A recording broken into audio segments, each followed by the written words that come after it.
Hi everyone, I'd just like to quickly share my motivation to creating the 5-element emotional learning, or FEEL, with Sally series. In my experience, I have not seen emotions as necessarily negative or others as necessarily positive.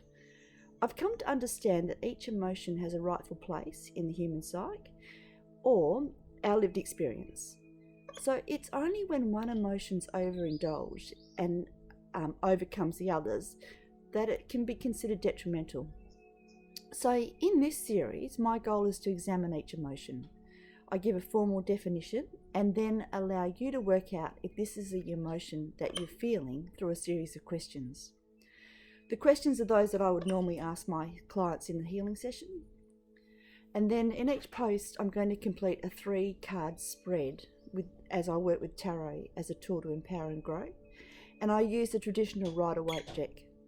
I begin by asking the cards to give a different insight around how people feel when the emotion's out of balance. Then the next card provides an understanding around the question, what else is going on that we don't normally think about?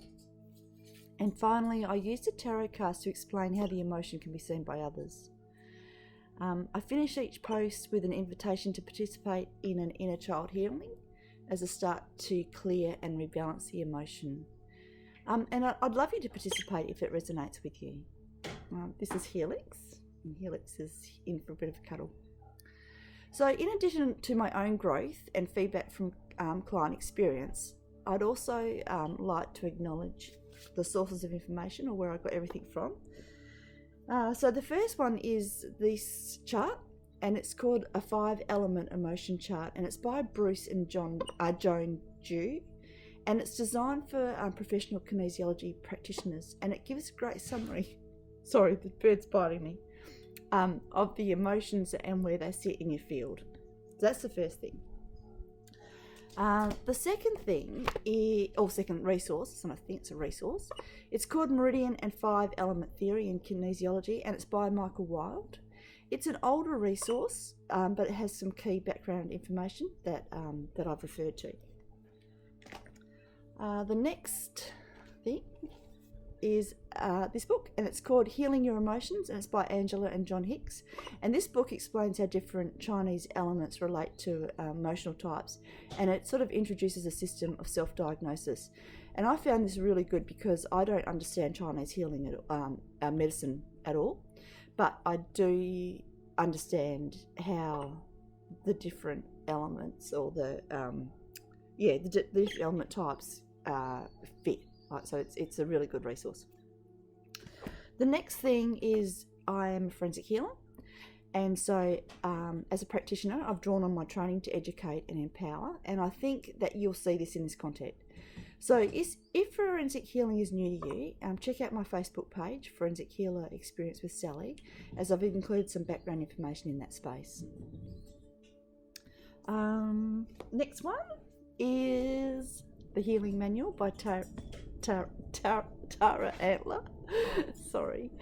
I'm currently studying with Tara Antler and King Gabriel Collymore, and in the Ascension Academy of Light, and I can see how their teachings have influenced what I'm sharing. They've got an ethos which is centered around expanding your consciousness and your spiritual growth. So one of the aspects of this series is to be aware that there's a different way, but we have to understand what's going on in our emotional reactions. And both Tara and King Gabriel are working to create a desirable outcome, success and fulfillment in all areas of life. And I'm embodying their teachings, and I'm aiming to support their ethos in what I share. And finally, it's this book. And this book is called The Secret Language of Your Body by Ina Segal. She's also got a series of cards, and she's got a really good pack which is on colours. But embedded in this book is an explanation of understanding and releasing limiting thoughts and emotions. That's basically the book. So in the past I've used this resource extensively.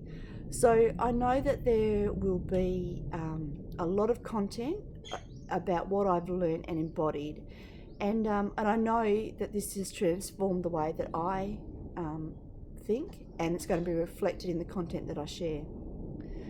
So thanks for watching and being with me on this journey. I know I'm learning a lot, and I hope that I'm sharing in a way that resonates with you.